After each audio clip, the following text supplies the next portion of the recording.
নমস্কার, দেব ফ্যান্স যারা আছো তাদের জন্য খুশির খবর। হ্যাঁ, গতকাল সুজিত দত্ত রেনো যে পোস্টটা করেছিলেন যে খাদানের শুটিং বন্ধ হতে চলেছে, কিন্তু না, যেখানে দেবদা এত বড় একটা স্তম্ভ, প্রসেনজিৎ চট্টোপাধ্যায় মিস্টার ইন্ডাস্ট্রি যেখানে আছেন, সেখানে কি কাজ আর বেশি দিন বন্ধ রাখা যায়?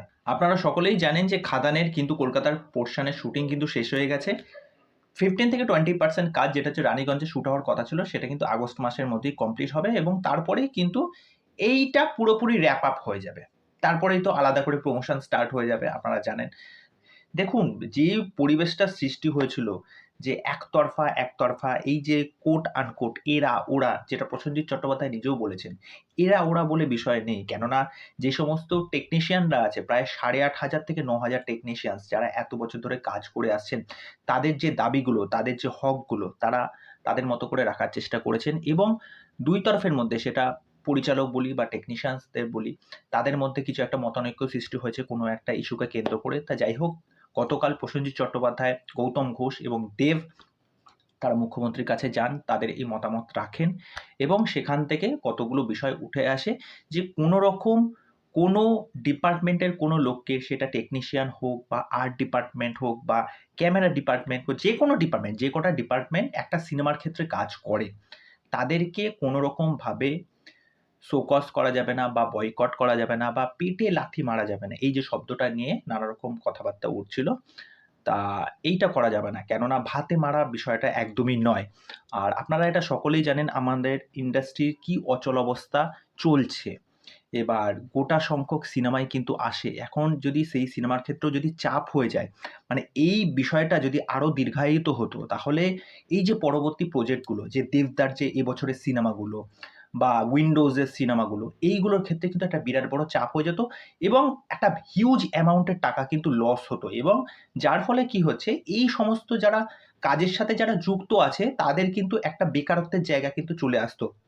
এবং সত্যি কথা বলতে, আমরা যারা ইউটিউবে যারা রিভিউ করি বা সিনেমা নিয়ে চর্চা করি, আমাদের ক্ষেত্রেও কিন্তু একটা বিরাট বড় চাপ। হ্যাঁ, অবশ্যই চাপের।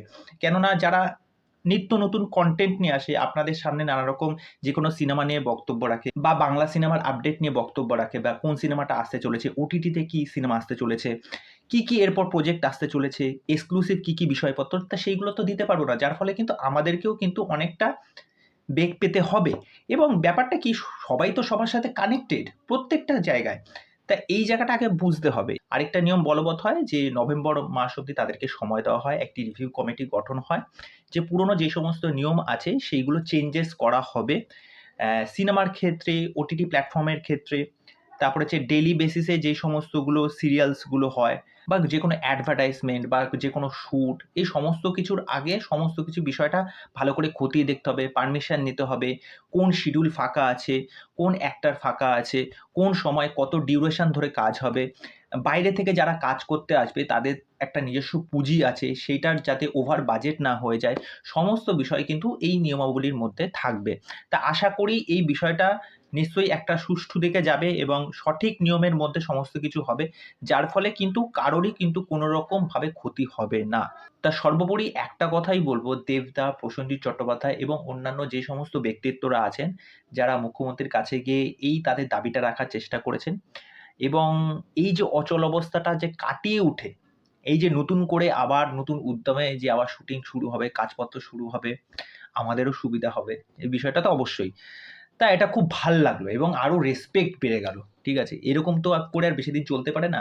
যাই হোক, ওভারঅল আবার কাজ শুরু হচ্ছে। ভালোমতো কাজ হোক। আবার নতুন ভাবে আমরা আপডেট পেতে থাকি। আপনাদের কাছে সমস্ত বিষয় নিয়ে আসতে পারি। তো এই বিষয়ে আপনাদের কি মতামত সেটা অবশ্যই আমাকে জানাবেন। তো চলুন পরবর্তী ভিডিওতে আবার দেখা হচ্ছে। আজকের মতো এখানেই। নমস্কার।